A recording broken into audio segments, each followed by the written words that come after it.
Hi, everyone, and you're listening to this episode of Tiffany and You.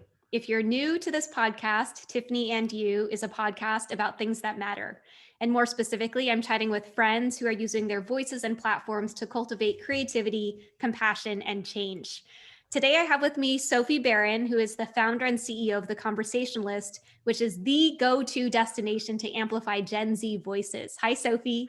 Hi, Tiffany. Thank you so much for having me. I love having you on. I always start by sharing how I know my guest because everyone who does come on the podcast, I've met before. So Sophie and I met through Clubhouse, and maybe it had to be 3 months ago. We co-hosted a room together about the Olympics of being busy. What did you think of the room? I loved it. I felt like it was one of the more real, authentic spaces I've been in on Clubhouse, so I'm so grateful we hosted it together. What did you think? I liked it. I thought it was a really good opportunity for me to reflect on who I'm trying to be busy for. Is it myself or is it an external pressure? And I think those are the best conversations on Clubhouse. This is the second time we are getting to hang out over video this week because earlier this week I had the honor of being on Sophie's podcast. And one of the things I just really love about her podcast is she started our conversation by asking me, who's in my echo chamber? And so I want to reflect that question back over to you and ask Sophie, who is in your echo chamber? Such a good question, and I ask people this day in and day out on mine, and I've never really had the chance to speak about it out loud. So, Tiffany, thank you for asking. My echo chamber is interesting. So I was born and raised in Wichita, Kansas. I'm currently in my childhood bedroom, which is very full circle. And growing up here in the Midwest was a very unique experience for me because I was the only Jewish student in my school from K through 12. I spent my entire life growing up being the quote unquote other of my grade. And I think the echo chamber that I was in felt monolithic. I grew up in a very homogenous town. When you think of Kansas, you think a red state, even though now Wichita has a Democratic governor. I really grew up in a more conservative echo chamber. And I would say a majority of the people around me were white Christian individuals. And so this was wonderful for me growing up because, in a way, I learned about so many other cultures and experiences and religions outside of my own. But there was a part of me that always yearned for more people who were like me. And by that, I mean people who would understand what it was like being a young Jewish woman in the Midwest. And I just didn't really have a lot of people to relate to. And I experienced a lot of things that were challenging that I think I'm really reflecting on nowadays, being a bit older. And I think I wish that I had had more people within that echo chamber that looked like me and thought like me and allowed me to kind of explore what it meant to be a Jew.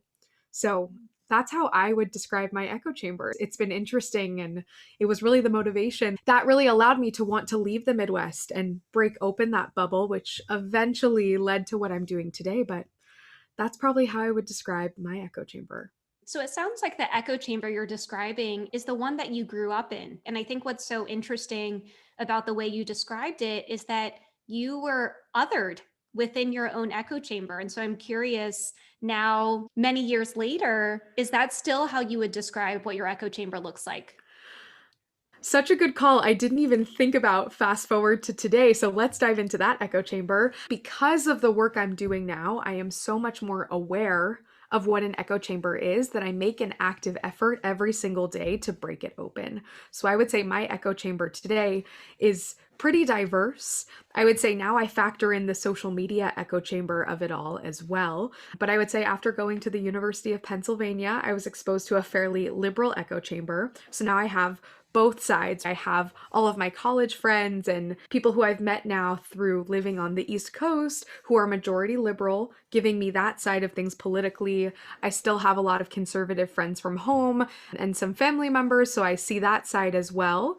But I would say if I were defining the types of people that I'm constantly interacting with in my current echo chamber as an adult in the real world, I would probably say that I'm currently interacting with primarily entrepreneurs and people who are trying to challenge the status quo. I think that's who I gravitate towards, and a lot of why I gravitated towards you, Tiffany, and I look up to the work that you're doing because of how you push other people outside of their preconceived notions to think about the world around us. And so I think that was the desire to be on this journey today of amplifying other people's voices to hopefully create environments where we're all constantly trying to break outside of those echo chambers. That's so powerful. Thank you for sharing. You said something about how every single day you wake up and you're looking to really challenge and stretch who is in this chamber. If you hold certain privileges, and you and I talk a lot about passing privilege because we can't see your religion, and you had talked about not looking Jewish when you were growing up. Was there a turning point, and what do you think the benefits are of actually really challenging your preconceived notions about things? Such a good question. And I will afford a lot of the experiences that I've had up until this point in my life because of privilege, whether it be passing privilege or growing up in the environment I grew up in. And I'm so grateful for that because that privilege has caused me to want to do something about the privileges that I hold. And there's a quote that I come back to. I wear it on a ring on my finger every single day as a reminder that says, the moment when you realize that the rest of the world doesn't think like you, that's when you grow. And I think if we can understand that by breaking open these echo chambers and surrounding ourselves with people from multiple points of view and backgrounds, we're going to be able to better understand not only the world around us and the future we want to create, but we're also going to feel much more confident in our own beliefs and who we are as an individual through the exploration of others. And I would say that turning point for me really happened the minute I got to college. I followed the yellow brick road from Kansas all the way to the University of Pennsylvania. And I had this realization at the end of freshman year. Classic Sophie wanted to gravitate towards all of the Jewish students on campus because I didn't have that growing up. So before I knew it, I was in the Jewish a cappella group. I was involved in Hillel on campus. I was in the Jewish sorority. Everywhere I looked, I was surrounded by Jews. Childhood Sophie was so happy, but I was walking through campus one beautiful day and I had this aha moment where I realized that it wasn't just me who was succumbing to this culture, but every single person on campus was doing the exact same thing with their quote unquote identity groups. And this moment for me was so powerful because I realized that I had actually been taking for granted the environment that I grew up in Wichita. And this is what caused me to want to use my voice and find some agency to do something about this culture. And it led me to found what is the Conversationalist 1.0. I started a club on campus called Table Talk my sophomore year that was completely dedicated towards getting people outside of those groups, finding creative, fun ways to talk, connect, laugh, grow, converse with other young people on campus outside of the classroom. And so I think that aha moment really showed me that the more we can surround ourselves with people from all walks of life, the better we will be for it, because we can't grow unless we're actually exposing ourselves to things outside of our own comfort zones. It's almost like, who wouldn't want to grow? Who wouldn't want to learn more? And I think that having that framing is so important. When you and I were chatting about privilege and not having to think about things, to me it's really the ability to opt out of current events, of things that are happening in our external environment. Talk to me a little bit more about the Conversationalist. What types of conversations are you facilitating there? What does being a member of the Conversationalist look like? The questions that you're posing, Tiffany, are the things that keep me up at night. I'm still working through so much of this and I can't wait to dive in more. But the Conversationalist really has become the home or the place for Generation Z to come to both process what is happening in the world around us and challenge the issues that we're seeing in our society. So we currently house our community on the Geneva app. It's an audio, video, and chat-based communication platform where we have different rooms dedicated to different topics that really represent topics that Generation Z are struggling with and struggling to speak about every single day. Everything from mental health to racism to body image, the environment, pop culture, and the list goes on and on and on.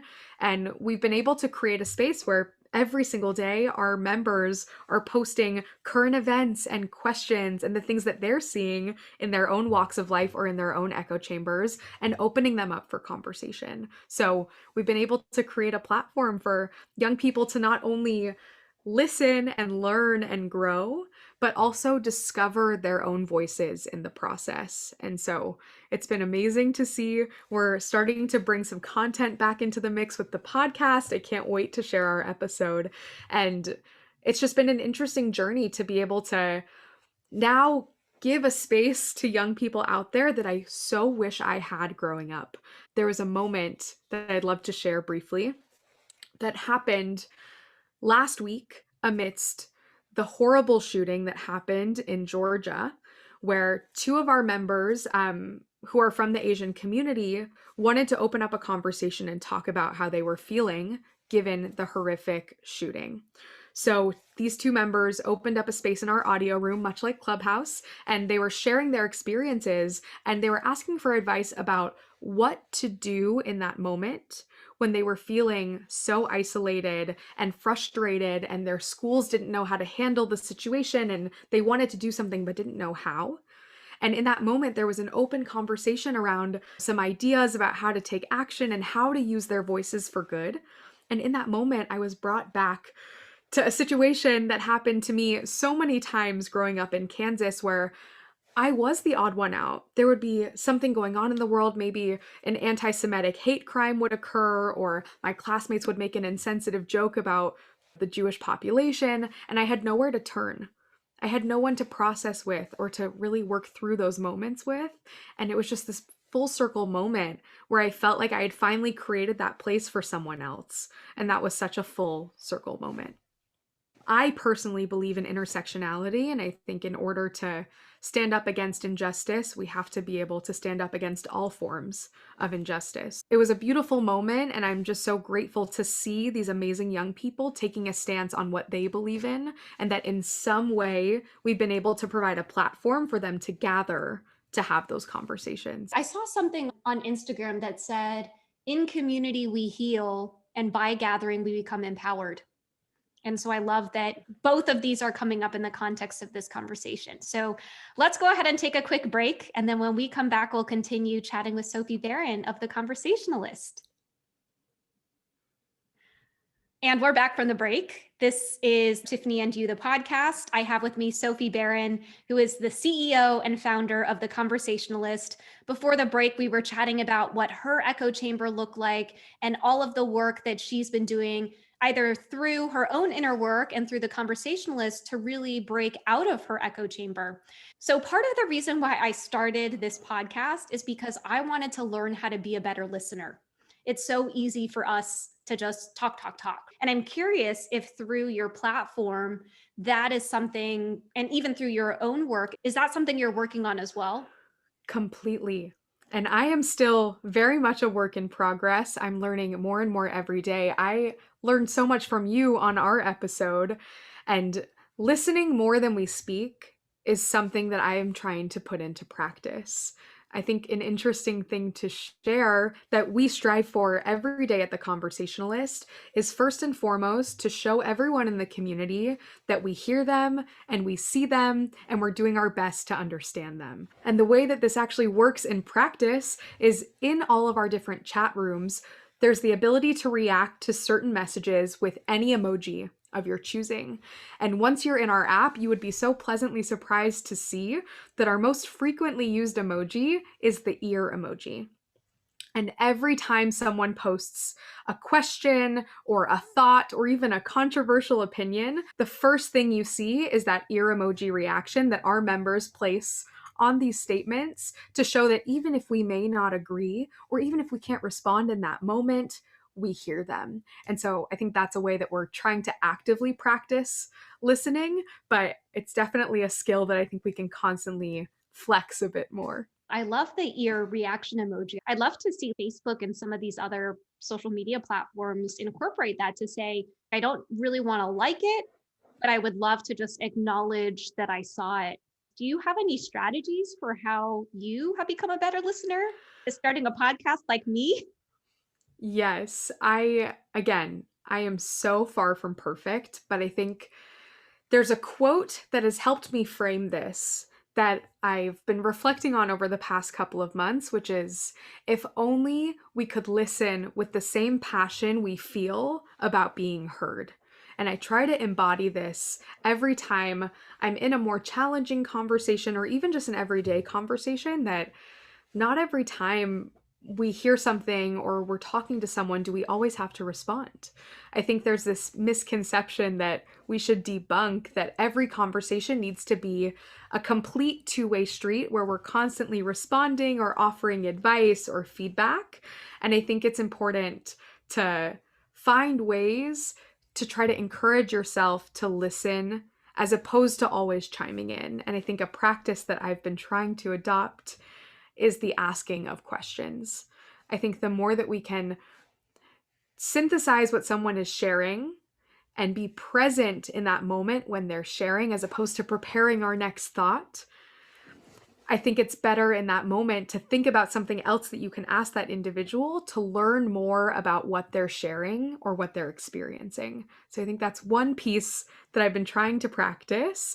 And I would say another tactic that comes to mind is if you're in a conversation with someone and maybe it's erring on the more difficult side of things, or if a friend is sharing something challenging that they've experienced, I think intentionality is so important. And if we can ask that person what the intention that they would like to have for the conversation, maybe before it even starts, there's this beautiful moment where you can equal the playing field and you can know really what that person wants from you and what they want to get out of the conversation itself.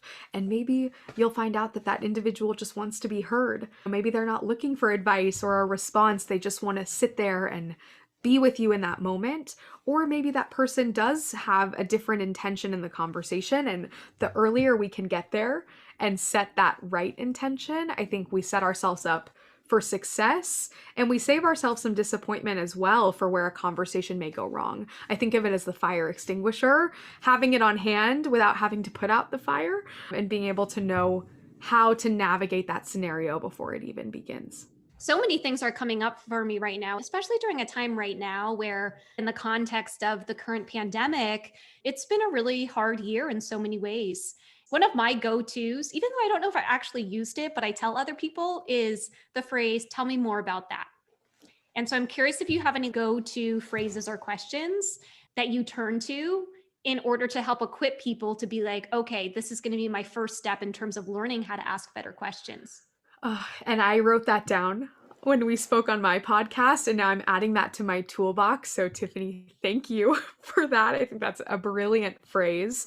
I think for me, time and time again, I get comfortable with saying, I hear you. I think there's this meta idea of wanting someone to feel heard, but it can be as simple as telling that person that you hear them. And I think that can be validating in a way where you don't have to know all the right answers. And you don't have to err on the side of toxic positivity where you're just saying things to make the person feel better. And you can instead just help validate what they're sharing and feeling. So I tend to say it out loud, like, I hear you. Mm. And then I typically follow that up by saying, thank you so much for sharing that.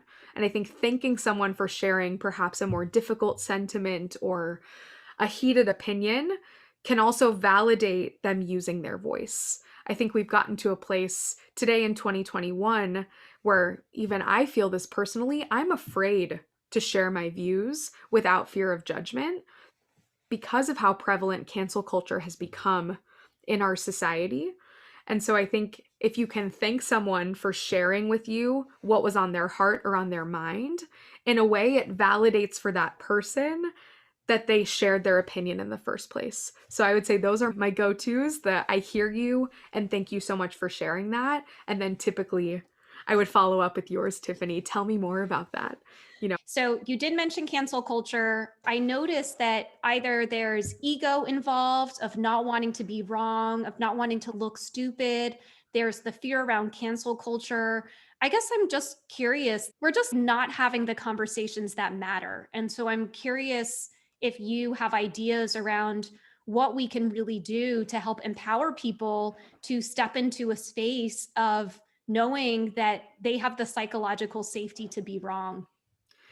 This is really tricky and is something that we're trying to pioneer at TC, but it's still a struggle. We have a set of guidelines. We have something you have to check the box that you agree to before you enter that says, we welcome all views here in our community. We do not support cancel culture. Here are all the things you need to know, and please know them before you come into our home.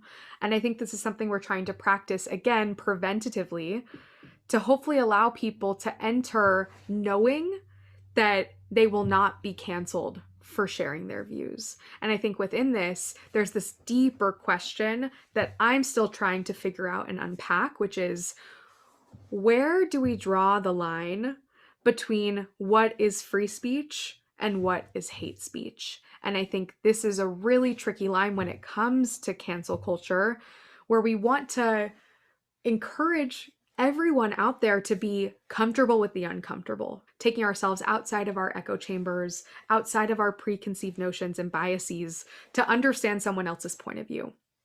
But something comes up time and time again within our community, which is, what is the difference between disagreeing with someone's viewpoint versus disagreeing with something surrounding their identity?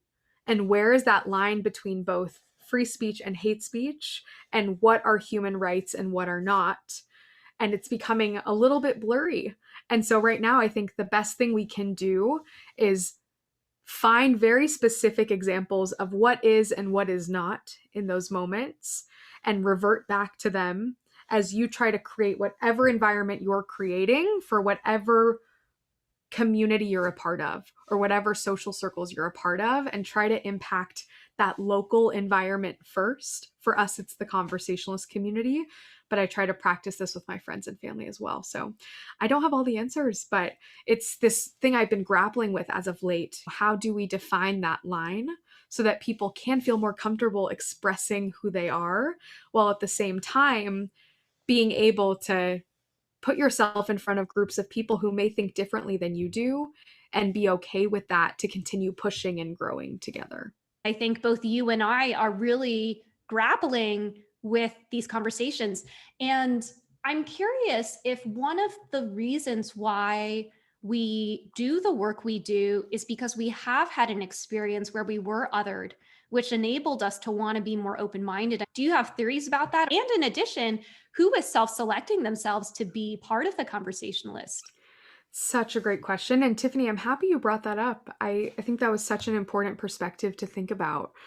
For me, I so believe that the reason why I created this platform is both because I wanted to give voice to the voiceless or to young people who currently don't know how to use their voice, because I never had that growing up. But I also strongly believe that I created this platform as a direct manifestation of what I struggle with. There's so many topics that are traversed every single day that I don't know all the answers to. So, in hopefully a good selfish way, I wanted to create a place where I can continue to push myself and learn and grow, and also break open my echo chamber in bringing all of these people together in one place who I've never interacted with before. And so it all originates from that experience of feeling othered. So it's so interesting that you and I both have experienced that to some degree at different moments in life and coming from different backgrounds, different places geographically. And I think it connects to something so fundamentally human. And that at the end of the day, as human beings, all we want is to be seen and heard and valued and loved and understood. And I hope that I can give that to other people. And it's interesting, the people who are joining our community, I would say for the most part, are similar to my experience growing up, in that they have been looking for a place to go with other young people who actually want to have those conversations. I think it's a lot of times young people who really care about what's happening in the world, but they're not finding those important conversations at the dinner table, on their sports teams, in their singing groups, at school, and even in their social circles outside of school. And it's almost like we've created this larger friend group of all of these people who want to come together and actually be conversationalists, people who aren't just there to stir the pot or to be a troll on the TikTok comment section. It's people who are really dedicated to having the difficult conversations. So it's been interesting to watch. I think you're so right. This is part of the reason why I am attracted to a platform like Clubhouse. And I see parallels with Diversability as well. Our community is open to disabled and non disabled allies. And it kind of reminds me of Clubhouse in the way that we can be a fly on the wall for conversations that just by listening, and going back to this theme of listening, the allies in our group, they're listening. They're listening because they want to be better. I think on Clubhouse, the times I've gone in and not raised my hand immediately and not jumped onto the stage, and even when both you and I are moderators on the platform, a huge part of it is listening. Coming back to ultimately, we all want to be seen, heard, and valued. I remember I was part of a workshop where the first question they asked is, what breaks your heart? And we spent some time either journaling or reflecting, then we came together as a group. And my answer was, what breaks my heart is when I don't feel seen. And what I mean by that is when I think things aren't fair. And either that's a scenario where someone made an assumption about me and I didn't have a chance to respond, or I feel like something about me is being erased. What a powerful question. I feel like that's where you get to the heart of someone's passions, like in such a fast, direct way. I'm adding it to my toolbox. Yeah, I think back to this conversation of how to really engage in difficult conversations. For me, it's really understanding someone's origins. What are the experiences that you had growing up that really contributed to the way that you think about things? I would love to ask you, Sophie, what breaks your heart if you've had a chance to reflect on it?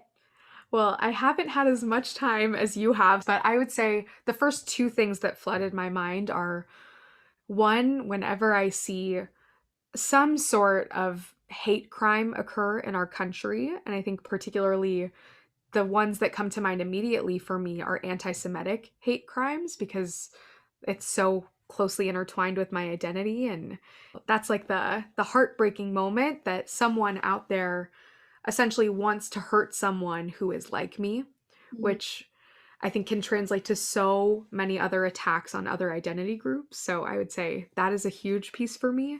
And the other one that probably is of less of a magnitude, but this actually even happened last night in the TC community. I think my heart breaks a little bit when a difficult conversation is occurring and we forget our shared humanity. And there are so many moments in which I so want someone out there to adopt the values of a conversationalist and want to see the other side and want to have that scenario happen where we find common ground. But at the end of the day, that person doesn't want to get there. And it's something that we have to accept. But it breaks my heart a little bit because I think there is so much good in our shared humanity. And at the end of the day, there are so many constructs that have been created to make us want to hate each other and be divided to a further degree. And I think it just breaks my heart a little bit when there are moments where it seems like we're not able to see through to the other side. I would almost challenge you a little bit and say, I have to believe that that is not what we're going to accept. I think that's why I'm so fascinated by this idea of proximity, because what I have found in my work is when people get to know me and they get to know Tiffany, now they are an ally to the disability community. And so I'm curious if through the conversationalist and beyond, we're able to facilitate these ways where the person that you're seeing across the table isn't othered as a Jew, or at least for me, isn't othered as an Asian woman who is exotic and hypersexualized and fetishized. But then you get to know my personality, and you get to know my personality. And then it's almost like it feels like a video game or something where like each new piece of information you learn about that person fills in the whole image, or maybe it's a puzzle where every new piece that you get allows you to see what that image is. That's my hope. And so as we wind down this conversation, in a way, you and I are still both in our echo chambers, even though we are doing what we can to get out of it. And we also understand where our spheres of influence are. So you're saying right now, where you can see the biggest impact of the change you want to see is through this incredible community you've created. Similar with me, I want to close by asking you what your vision is so that we can start expanding our circles of influence? What are you hoping happens to help enable more people to have these conversations with people who initially, I'll say initially, disagree with them? Is it getting rid of cancel culture? What needs to happen? This is such a big question. And again, this is what gets me out of bed every single day. But I would say that my vision through and through is to create a more unified world. Our mission at The Conversationalist is to unify together. And if I could somehow be on a big enough stage with a microphone and I could share one message with the world to get there, I think it would be to rearrange our preconceived definition of unity. But the conversationalist, this unified world that we speak of, doesn't mean that we're all coming together to conform and ignoring the things that have divided us. But unity is finding a way to stand together as a unified people to advocate for the future we want to live in. And that unified world isn't necessarily going to happen with every single person on earth buying into this idea. There are going to be people that are going to hold on to their ignorance. There are going to be people that will not want to live in that same world that we want to live in. But I am a hopeless optimist. Maybe I'm naive, but I have this fundamental belief that for the most part, we all want to create a better world. We want to have that growth mindset. We want to be better. And I think if we could all unite under one shared definition of unity, which is what we're working on at The Conversationalist, I think we would be able to equal the playing field in terms of what we're actually trying to accomplish as a society, and maybe be able to see through the things that currently divide us. Because at the end of the day, we all want some conception or version of the same thing. But the things that have divided us have just shown that perhaps we all have different ways of how we want to get there.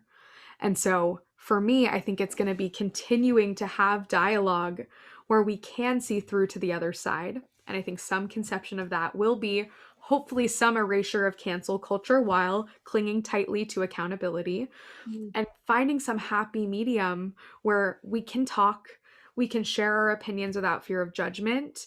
And hopefully, through that exploration, through conversation, we can hopefully actually picture that unified world. I think right now the clouds are preventing us from seeing it. But I think if we can all, in a way, reset our expectations and reorient ourselves with what really matters at the end of the day, and seeing other people around us who we have othered as people who all are equally as human and want to get there right along with us, I think that's what I am determined to create. And I really believe that every conversation that we're having, whether it's here on your podcast, Tiffany, or on Clubhouse, or in the diversibility community, or in the conversationalist community, those are the seeds. And we might not see this progress happen till years from now, maybe till Generation Z is holding office in our country. But I really believe that the conversations we're having now are being planted as the seeds that could potentially grow into that unified world down the road. You're making me think about what my visions are for the world. So, my vision is, and this is me coming from a very US centered perspective, is I want to create a world where each person has the opportunity and access to be their best version of themselves and live to their potential. What I'm seeing right now is certain people, myself included, feel unsafe. And I guess I'll share my mini vision, which then leads to this broader vision. My mini vision is that all of us can go about our lives without fear, without feeling unsafe. It pains me that I have to talk about safety in terms of my vision for a future world, because that ideal is there. But right now, the reality is that I think there are a lot of people out there who look like me, who look like you, who do feel unsafe in certain situations because of something so deep. And I'm curious if it comes down to a root of having their hearts broken from not being seen. And even in those moments, too, one of my friends really challenged me, and she was like, have you thought about asking them what are the things they've learned, or can they share articles that they're reading? All of our algorithms are different, as you and I have chatted about. So we're all moving about the world with a different reality. And I think fundamentally, similar to your shared humanity, we do all want the best life for ourselves and whoever is around us. And I want people to see that it's not at the expense of someone else. I think the at the expense of is where this lack of safety comes in. That resonates so deeply. I can't wait to re listen to this over and over and over again because, Tiffany, you're so right. And I think my definition of that world down the road shows my privilege. In order to even start talking about that world where we can be unified and live together in harmony with empathy and the walls of ignorance being broken down, we have to have that Maslow's hierarchy of needs met, which is safety. And Mm, right now, there are so many people in our world that don't even feel safe to be who they are. And we have to start there. mm. So I hope that I can do everything that I can with my platform to help us get to that world so that we can open up the possibility for a more unified world down the road. I always close with the same last question, which is I ask my guests what you're grateful for today. Oh man, I don't know if it's cliche, but Tiffany, I'm grateful for you. And you, no pun intended. I feel like over the past year, I've really started to come into my own. And I really have the people surrounding me in my life to thank for that. And I feel like from the minute I met you, Tiffany, you ignited a spark within me to really start reflecting on the things that really matter. I think I've started to get a little bit comfortable in telling other people to have conversations that matter, use your voice for good, do this, do that. And I haven't quite gotten there. It's something I really struggle with, but having role models like you in my life shows me how I can actually do that.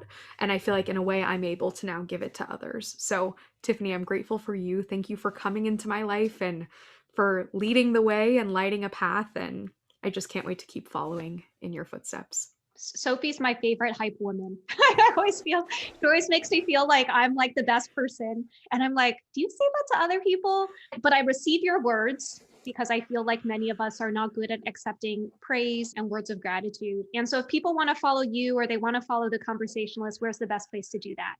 Yes, I will gladly be anyone's hype woman as well. I think everyone needs a hype woman in their life. But if you want to come hang out at The Conversationalist, you can find us really on any platform at The Conversationalist. We're primarily on Instagram and our website, theconversationalist.com. And if you want to come join this community that I've been alluding to with the ear emojis and the this and the that, come join us. We're on the Geneva app. You can click on our link in bio on Instagram or head to our website and you'll come join us on the Geneva platform and we'll get the conversation started. Thank you so much, Sophie, for coming on the podcast. And thank you to our listeners for listening to this episode of Tiffany and You. Thank you so much, Tiffany.